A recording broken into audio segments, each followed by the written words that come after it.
ada di Bareskrim Jakarta. Antara lain laporan kami yang terjadi adalah awalnya dilaporin sama saudara HK awalnya dengan laporan di Polda Medan dengan LP 1340 tahun 2021 terus SP3-nya tanggal 26 April 2022 sudah ditutup sama Bareskrim. Dari sana kita mendapat surat lagi dari laporan si Hakim perihal pemalsuan yang Hakim HK lakukan, sehingga kita tidak ada pilihan lain, akhirnya kita membawa kasus ini ke Bareskrim dan ke Kejaksaan Agung. Sungguh kami merasa sangat miris, padahal masalah ini udah sangat gampang kalau kita sebagai orang awam, tapi ternyata setelah berjalannya kasus ini mulainya di tahun 2021 sampai kemarin tidak ada bisa di P21 kan laporan kami. Akhirnya perkara ini kami bawa ke kejaksaan. Akhirnya tanggal 13 April tahun 2023 kami mendapat surat dari kejaksaan yang menyatakan P21 akan segera kami dapatkan. Kami sangat berterima kasih kepada Kejaksaan Agung yang telah mengerti dan paham kesulitan kami dan kesengsaraan kami yang dilakukan oleh HK terhadap keluarga kami. Sehingga hari ini kami terima kasih, dalam kesempatan ini kami sangat berterima kasih kepada Kejaksaan yang telah memberikan keadilan untuk melihat laporan kami. Dan kami sangat mengharapkan, karena tanggal 13 April telah diekspos di Kejaksaan, namun sampai hari ini P21 belum kami dapatkan. Jadi keadilan yang kami tunggu itu sangat mahal. Waktu habis, energi habis, ternyata juga belum dapat kami rasakan keadilan yang sesungguhnya. Mungkin bisa dijelaskan tuh kronologisnya terlebih dahulu seperti apa sih Bu permasalahan HK ini? HK ini sebenarnya itu adalah pekerja kami. Awalnya itu dia tuh tinggalnya di Lubuk Pakam, Medan. Tapi karena kehidupan di sana itu sudah tidak nyaman, akhirnya kami sebagai saudara sepupu kami bawa ke Sampit untuk membantu dan kami jadikan orang kepercayaan. Tapi di luar dugaan, si HK ini nggak bisa kita percaya. Semua yang kita percayakan ke beliau salah gunakan. Antara lain pemalsuan atau memberi keterangan palsu ke akta otentik yang tadinya hak kami adalah 100%, dirubah sama si HK menjadi 50%.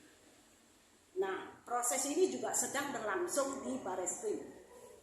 Kami juga sangat mengharapkan keadilan yang sama bisa juga kita dapatkan dari Bareskrim, sehingga kita juga merasakan di era zamannya sekarang di negara Republik Indonesia ini masih kita mendapat keadilan yang sesungguhnya.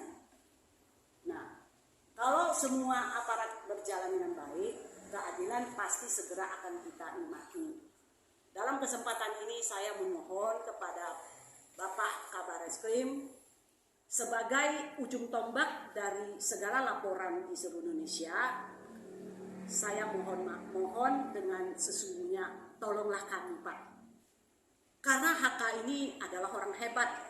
Kalau kami sendiri yang melawan, kayaknya kami kewalahan, sangat kewalahan. Karena kami paham Bapak memang seorang Bareskrim yang sangat sibuk. Tapi dalam kesempatan ini kami mohon dengan sangat Pak Kabareskrim itu bisa membantu kami. Sehingga di negara Republik Indonesia ini tidak ada yang punya hak eksklusif yang bisa membuat sesuka-sukanya terhadap perusahaan dan usaha kami. Berarti terkait apa Bu? Pemberian keterangan palsu terkait apa? Sebidang KKK atau apa Bu?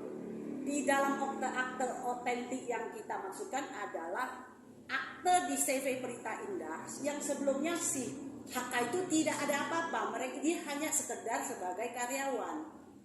Tetapi tiba-tiba di tahun 2019 dia menyatakan dia punya hak 50%. Nah, dengan yang 50% inilah mulailah penderitaan kami. Dengan semena-mena dia menguasai segala-galanya. Termasuk dengan sekarang yang terjadi di Karteng adalah lahan kebun kami itu sudah diobok-obok, sudah dihancurkan sama si HK. Jadi hari ini ya kami masih belum mendapat keadilan yang sesungguhnya. Tapi Ibu megang akte asli ya? Maksudnya dalam konteks setiap CV itu pasti ada akte asli nih sebelum diubah itu kan? Iya. Bukti otentik itu juga masih dipegang atau Di tangannya si HK, di tangannya si HK. Karena kami sangat percaya HK, karena selama ini karena beliau adalah sepupu kami tidak sampai dimanapun kami tidak akan percaya kalau beliau berani melakukan hal-hal yang sangat licik seperti ini. Nah, pengalihannya itu maksudnya yang tadi dibilang pengalihan dari 100 yang jadi 100% menjadi 50% itu sejak kapan? Tahun 2019. Dari tahun 2019. Uh-uh. Nah, dari pihak maksudnya dari pihak itu sendiri mengetahui itu Setelah dia sendiri yang kasih tahu ke karyawan, dia buat rusuh di sana. Dia minta karyawan harus mulai hari ini terhitung tahun 2019 di bulan, kalau nggak salah di bulan Mei. Dia bilang kamu ini bukan di bulan Mei, di tahun 2000 lupa ingat saya 2021. Dia bilang ini semua punya dia. Jadi bukan 50. Tapi ternyata setelah digelarkan di Barreskrim ternyata memang terbuka 50%. Bu, ketika bicara sebuah pendirian CV atau PT kan memang harus ada nama-nama orang ya, atau nama-nama pemegang sahamnya seperti itu ya. Benar. Ketika HK menguasai 50% berarti harus ada perubahan komposisi pemegang saham gitu kan. Apakah itu pernah dilakukan atau tidak? Itu yang pertama. Yang kedua, seperti apa sih caranya dia bisa mengalihkan saham 50% ini ke dia gitu? Karena kan harus ada tanda tangan para pemegang saham ya, terutama saham mayoritas ya. Karena yang dia ubah di dalam akte dari dari CV Pelita Indah, di dalam itu dia datangin notaris. Tanpa sepengetahuan kami dia datang ke notaris dan dia cerita bahwa ini saham sudah 50% punya dia. Jadi tanpa ada konfirmasi ke kita, notaris Francisca langsung mengadakan perubahan. Nah itu juga kita tahu waktu digelar perkara di Barreskrim juga. Sehingga masalah ini kita komplain pada saat itu, makanya beliau pejabat yang mengadakan gelar, beliau bilang kamu orang ke SKT aja langsung dilaporkan masalah ini sehingga bisa lebih terang benderang kenapa si HK bisa merubah akte kami. Bu, apa ada RPS, rapat pemegang saham? ya. Kan biasanya setiap tahun kan ada tuh rapat pemegang saham untuk sebuah perusahaan, apalagi perusahaan besar seperti itu.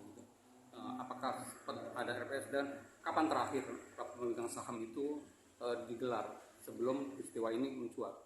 Gak pernah, karena ini CV Pelita Indah ini adalah milik keluarga. Jadi milik 100% keluarga. Si HK hanya bekerja, tidak lebih. Artinya main belakang lewat notaris tadi langsung digelarkan. Dan Ibu tahu dari Barreskrim. Waktu itu justru karena masalahnya kan langsung ditanyain sama bapak yang mengelarkan. Kenapa Anda merubah akte ini? Kata si HK, aku suka-suka saya. Oh kalau gitu bukan negara hukum lagi dong. Berarti ada 2 laporan dalam satu kasus. Dalam satu kasus ini laporannya adalah terdahulu dia melaporkan kami penggelapan dalam jabatan.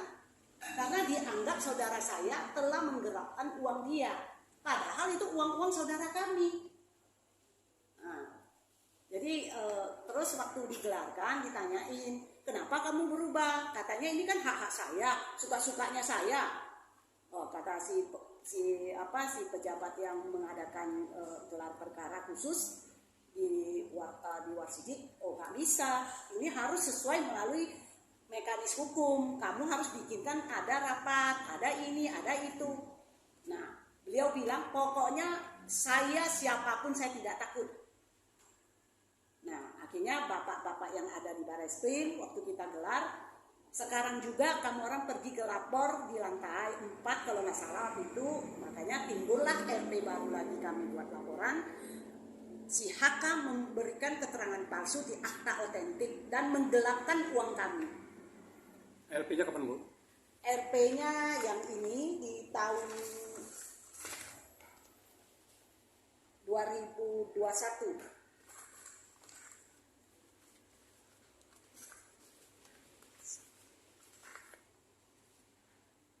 Tahun 2021 kita buat RP di Barreskrim. Bu, berarti yang hanya dilaporkan hanya kakak. Maka berikut istrinya. Kakak bukan istrinya. Oke, tapi ketika kita bicara peralihan komposisi saham itu kan diketahui oleh notaris. Ya. Apakah ibu juga turut melaporkan notaris tersebut atau tidak? Karena ada unsur notaris itu juga turut membantu gitu. Nah, kita serahkan ke pihak berwajib karena kita juga nggak paham, karena kita bilang pada prinsipnya waktu saat digelar ditanyain sama pejabat di sana, tolong tunjukin uang setoran kamu yang 50% itu mana kwitansinya, diperlihatkan ke kami sehingga kami jelas. Kalau itu memang kamu sudah store uang ke perusahaan, otomatis memang kamu punya hak, namun saat itu HK nggak bisa menunjukin. Oke, dari tahun 2019 kan berarti pertama kali. Iya. Berarti kan, karena dia mengalihkan beberapa persen saham dari perusahaan ini. Nah itu dari tahun 2019 sampai saat ini sudah berapa kerugian? Termasuk yang tadi lahan Kira-kira 70-an miliar ada deh. Ada. dan itu tidak tercatat dalam masuk data. Namanya perusahaan kan pasti ada yang namanya catatan keuangan dan segala. Ada, ada karena untuk pembagian lahan, kami kan punya lahan di Kalteng. Jadi dari tahun 2018, saudara saya yang ini tidak mendapat haknya lagi. Semua diambil sama si HK. Karena HK merasa dia dengan sendirinya memiliki 50% saham. Otomatis yang punya pembagian 50% dari hasil lahan adalah haknya dia. Tadi Ibu bilang sudah ada surat untuk akan di P21 kan oleh Kejaksaan Agung. Sampai detik ini sudah ada kasasinya Bu di Polda. Kalau dari Polda kami sudah mendapat ini SP2HP-nya. Polda Pemalis. Bahwa akan ini sekarang mereka sudah tahap 1 di Kejaksaan tanggal 19 Mei 2023 ini. 2023. Cuman sampai saat ini masih belum kita dapatkan. Berarti intinya itu belum realisasi ya Bu? Belum. Dari Kejaksaan. Baru tahap 1. Baru tahap 1. Karena dulu si HK pernah ditahan 60 hari di Polda Kalteng. Di Polda tidak dihadirkan ke Jakarta. Karena saat itu setelah dimasukin ke sel sama Polda Kalteng, ternyata kok si HK pergi kemana-mana, akhirnya dia bisa dikeluarkan di Polda Kalteng. Notarisnya notaris mana Bu? Notaris Kalteng di samping, namanya Ibu Francisca. Dari pihak polisian menduga nggak bahwa pembaruan ketetapan sipilnya ini cacat karena tidak menghadirkan ini gitu? Untuk perubahan saham, otomatis seperti yang kami dengerin waktu saat itu digelar di Barreskrim di ruang Warsidik, bahwa memang benar ini lu udah salah kata penyidik Warsidiknya. Karena tanpa persetujuan dari pemegang saham sebelumnya, kamu saudara HK tidak berhak merubah sepihak. Itu hukum. Apapun kejadiannya ini Anda salah. Lalu kenapa kalau dinyatakan salah kenapa nggak langsung ditahan? Nah itu kami juga semuanya kami juga nggak paham, karena yang kami tahu, kami berusaha sebisa kami sudah kemana-mana, ya kami cuma merasakan keadilan itu di tanggal 13 April ada surat dari Kejaksaan bahwa akan segera